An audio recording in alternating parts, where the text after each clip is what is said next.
Friend, ready হয়ে চলে এসেছি। এত দেরি হয়ে গেছে রেডি হতে যে বর চলে এসেছে। তারপর যেখানে অনুষ্ঠান হচ্ছে ওখানে চলে যাই। এসে দেখি না ইউটিউবার দাদা গিফট দিচ্ছে। এত ভিড় হয়ে গেছে যে স্টার্টার খেতেই যেতে পারছি না। ওই দেখো বর এখানে এন্ট্রি নিচ্ছে। এখানে গোলাপ দেবে বলে বোনরা দাঁড়িয়ে আছে। এত ঘুরোঘুরি করেছি যে গরম লেগে গেছে, তাই একটু আইসক্রিম খেয়ে নিচ্ছি। তারপর চলে যাই স্টার্টার খেতে। এটা কি মনে পড়ছে না, অনেকগুলো স্টার্টারের আইটেম ছিল। আমি তো একটু একটু করে সব আইটেমগুলোই খেয়েছি।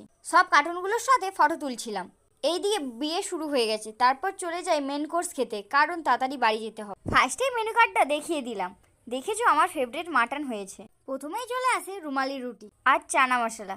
তারপর মাটন চলে আসে আর রুমালি রুটি দিয়ে খাওয়াটা শুরু করে দিলাম। খাওয়া শেষ করে বাড়ি যাওয়ার জন্য বেরিয়ে পড়ি। আর এইদিকে আমাদের গাড়িও চলে এসেছে। তারপর ঢুকে যাই গাড়িতে আর নাইট ভিউ দেখতে দেখতে বাড়ি যাচ্ছি। তারপর কিছুটা যেতেই দেখি না নতুন বর বউ দাঁড়িয়ে আছে। এরা মনে হয় পালিয়ে এসেছে। চলো নতুন বর বউ দেখে বাড়ি যাই। টাটা।